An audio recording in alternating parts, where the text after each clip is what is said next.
This is where the Clampetts live, but there ain't no one in, 'cause they went home for Christmas and a visit with their kin. And here they are arriving at the home they love the best, happy as a pack of squirrels returning to their nest.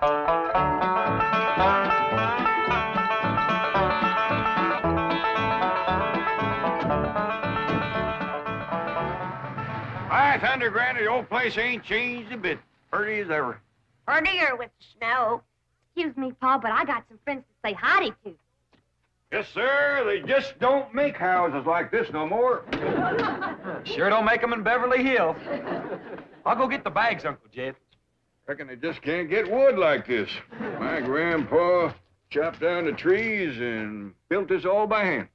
You say your grandfather built this cabin? He sure did. Oh, he must have been a remarkable man. He sure was. He finished the cabin in the morning, went to town, found a girl, courted her, married her, and carried her across that doorstep all before sundown. Tell me, Granny, was that 1897 or 1898? 1898. Yeah, that's right. She was 18 and Grandpa was 98. You say he was 98 and his bride was 18? That's right. Marriage didn't work out too good. Well, I don't doubt it. Yeah, Grandpa made the mistake of having his ma come live with him. Awful bossy old woman. Wouldn't let that little bride do nothing. Did everything herself. Your family has remarkable longevity. Yeah, they stretched the truth a little, too. Oh? Grandpa was the day over 90 when he married that girl. And his ma didn't bust up the marriage. That poor little bride just wore out, having so many young'uns to take care of. Oh, what happened to Ellie Mae? Well, she just went to say howdy to some of her friends.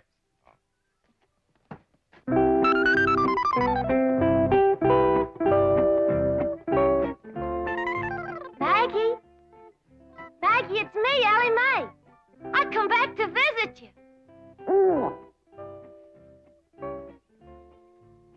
Not you, Henry.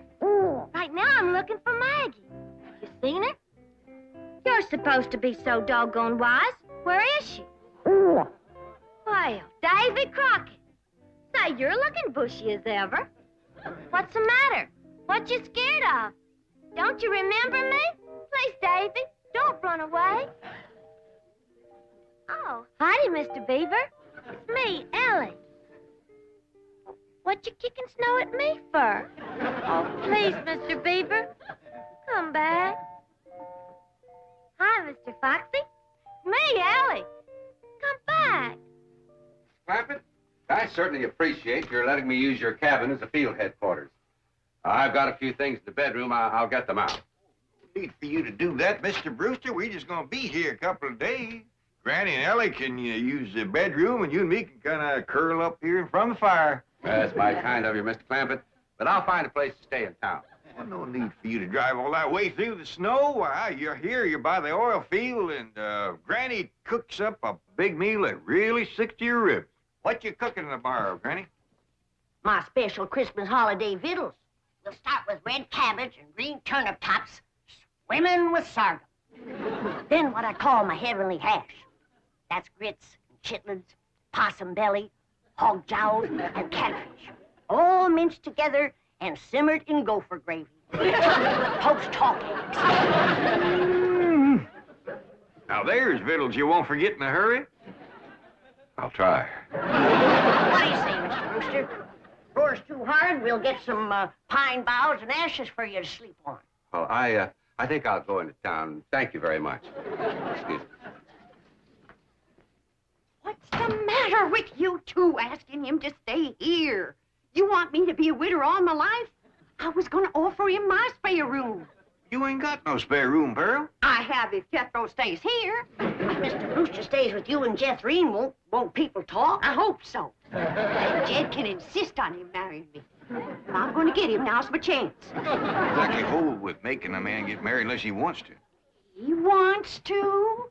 Why, that man's so in love with me he can't eat. Yeah, but are you in love with him, Pearl?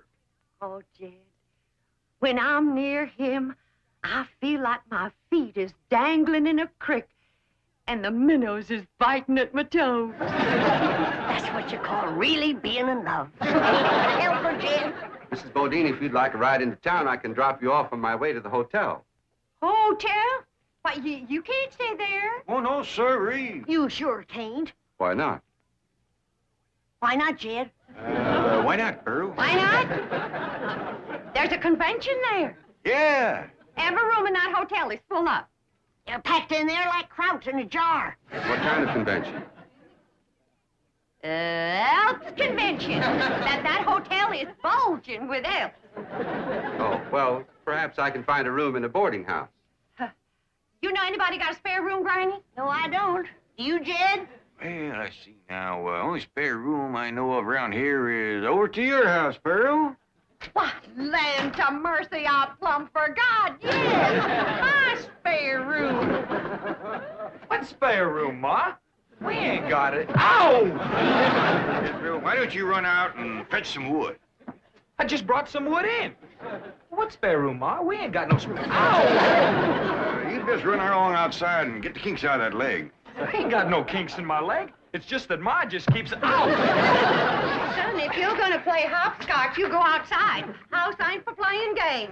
But I ain't playing games. Then go chop me some wood. I just chopped some wood. Chop her some green wood. She wants to smoke a possum. Now give her. I just chopped some wood and I put it right there. I just put it right over there in the corner. Now, you come to my house, Mr. Brewster. The spare room is yours. Well, all right. If it's not... Why should I sleep here on the floor? I got a room. Ow! He's given to seizures in the leg, ain't he, Granny? I'll have him rub it with some hot possum grease tonight. Yeah, well, let's get going. Aunt Pearl, would you do me a big favor? Well, of course, Annie Mae. What is it? Would you take this here fur coat? Your mink? For keeps? I sure would appreciate it. It makes my friends in the woods kind of skittish. They must reckon I'll be wearing them next. Well, I don't rightly know if I Go should... ahead and take it, Pearl. That is, if you don't mind it's been war once or twice before. Oh, not at all. I tell you what. I'll put it in one of my hope chests, and I'll wear it on my honeymoon. Say, Mr. Clampett, isn't that an awful big tree that Jethro's chopping down? Yeah, he's notching it on the wrong side, too. Hey, Jethro, quit notching that tree on this side. It's liable to fall right down on the gear. Look out,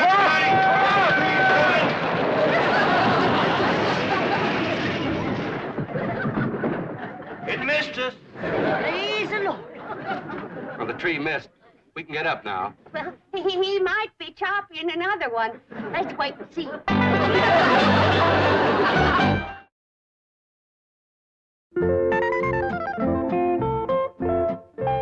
Maggie? Me, Ellie.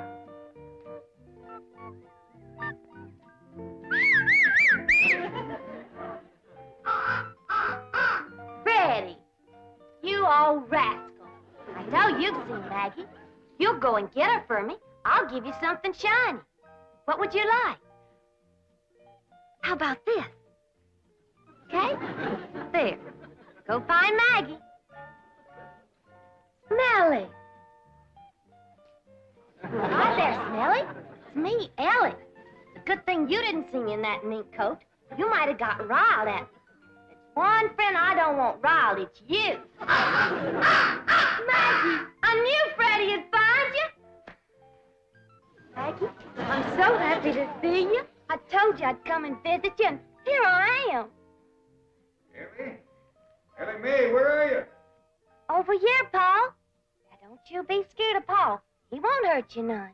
Well, now, who's this?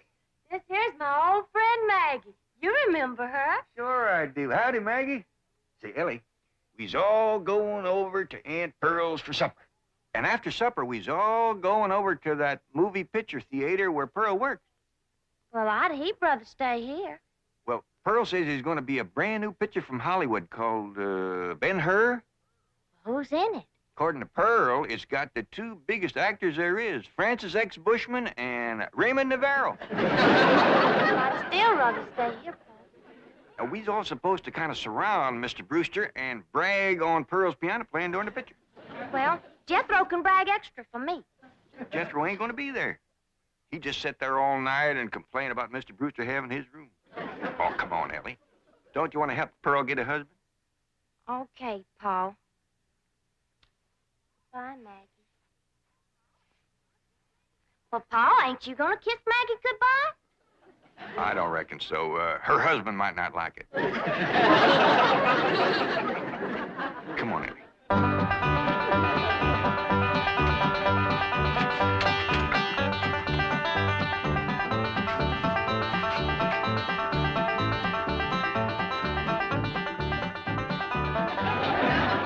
Come on, everybody. Well, doggy.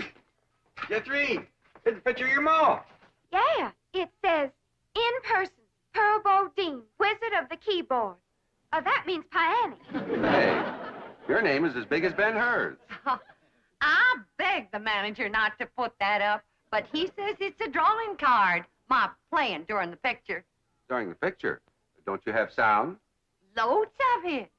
Between the people crunching popcorn and crying and reading the titles out loud, you got plenty of sound. Now, everybody go on in and sit down. You're all on complimentary passes. Now, I gotta pop some corn and sell tickets before I come in and play the overture.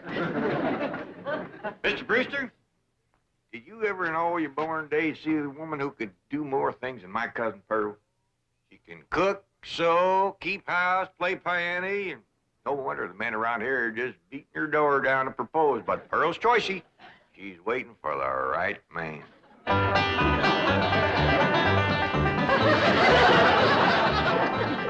Here comes Aunt Pearl.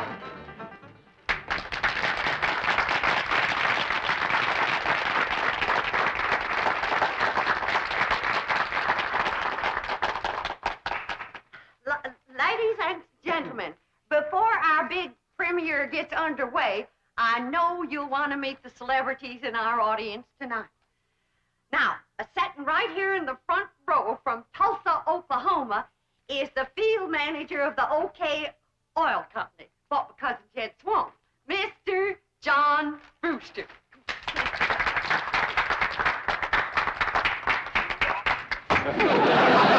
Pull through that tomato. Come on. Homer Winch, get up there and you clean off that screen right now. Ain't you ashamed? Yeah, Pearl, but I couldn't help myself. I'm just eat up with jealousy. I seen red. Well, I see it too, so clean off the movie screen. Ben-Hur'll look like he's bleeding before the chariot race ever starts. Exciting when you're mad, Pearl. Get up there, you coot.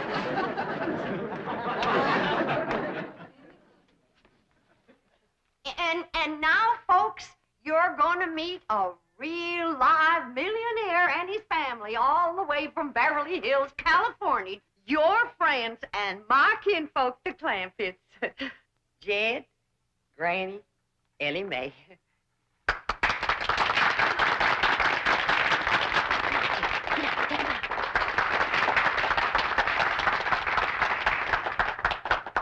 Folks, mighty nice to be back here with you again, and you're all invited to come visit us in Beverly Hills. Got plenty of room, and Granny will wamp up a mess of heavenly hash for you. Jim, can I show him my mink coat? Sure, Granny. This here is a genuine mink coat. Given to me by the banker. Nobody get the wrong idea. There ain't no strings attached. I'm still the same sweet girl I was when I left here.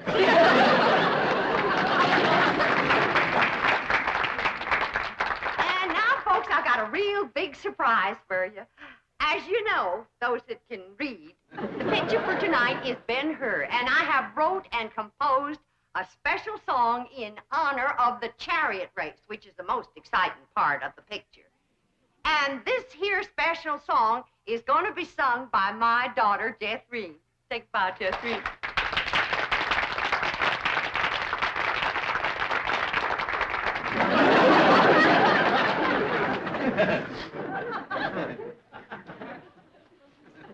The song that will be sung sung in its entirety during the chariot race, and you can all join in the chorus. But seeing that Homer Winch ain't got the tomato off the screen yet, Jeff Green will give you a little sample right now.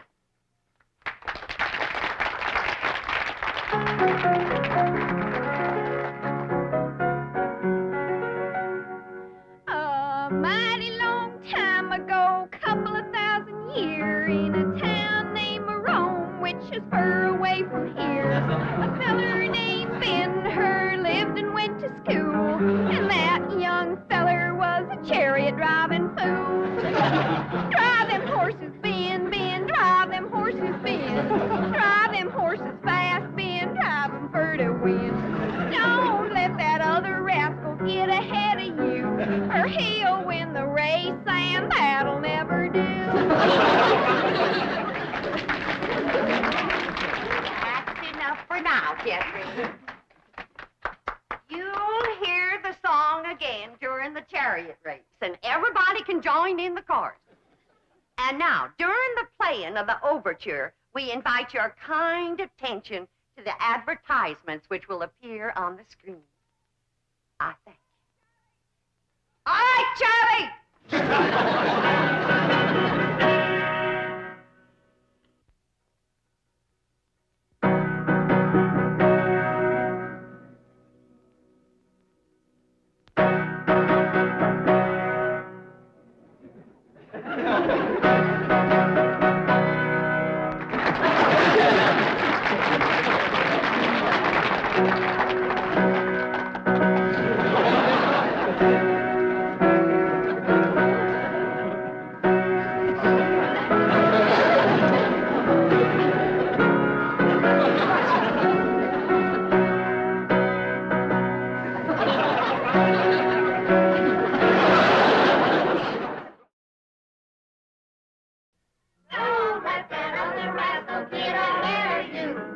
He'll win the race, and that'll never do.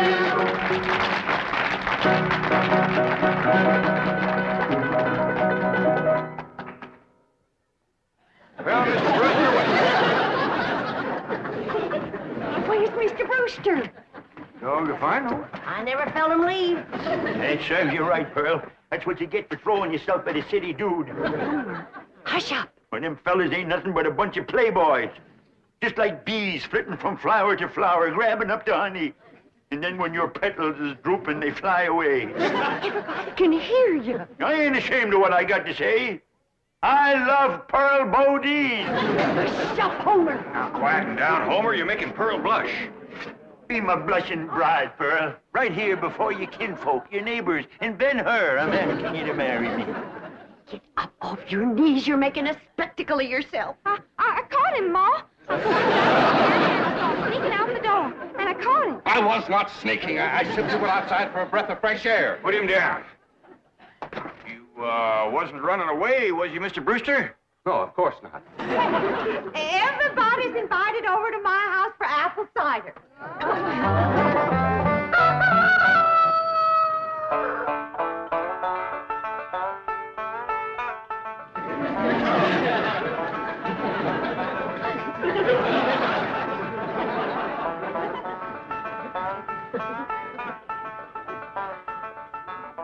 Jed, wake up. Jed, you too, Jethro. Come on now. Get out from underfoot, both of you. Hey, we was up late last night. Yeah, Granny, we want to sleep. It ain't what you want that makes you fat, it's what you get. Getting up off that floor.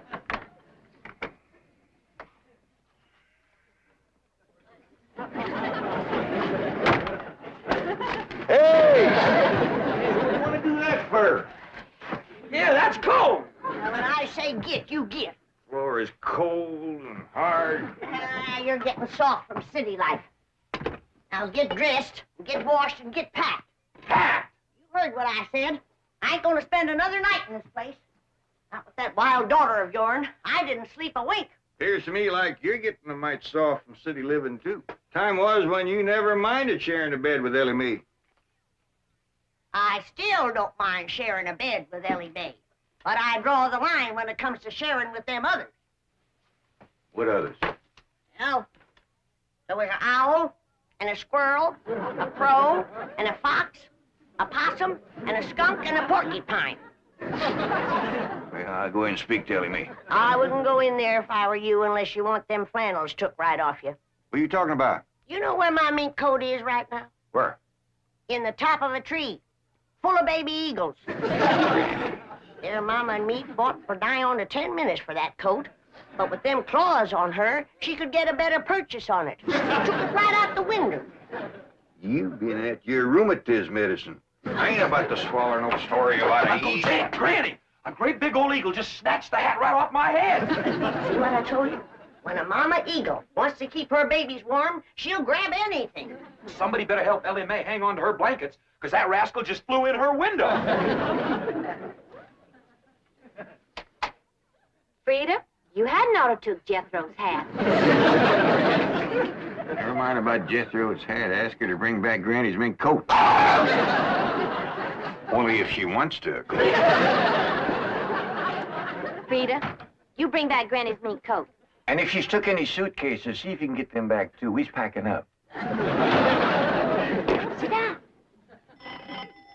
Oh, excuse me.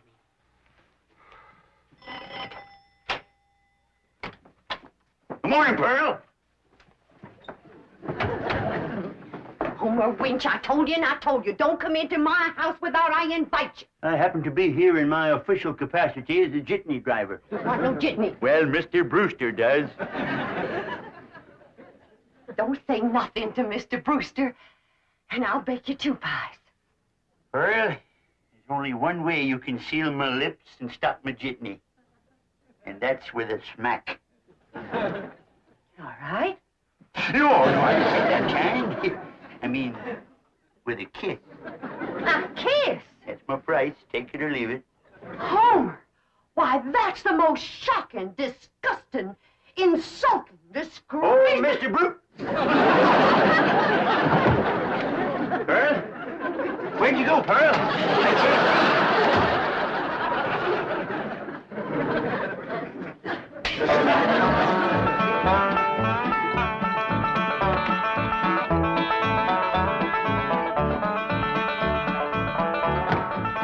Ma's coming, and boy, is she a driver. She must have heard we was leaving. Without getting her married to Mr. Brewster. I reckon we's in for considerable bawling. Ain't nobody can outcry Ma when she commences to gushing.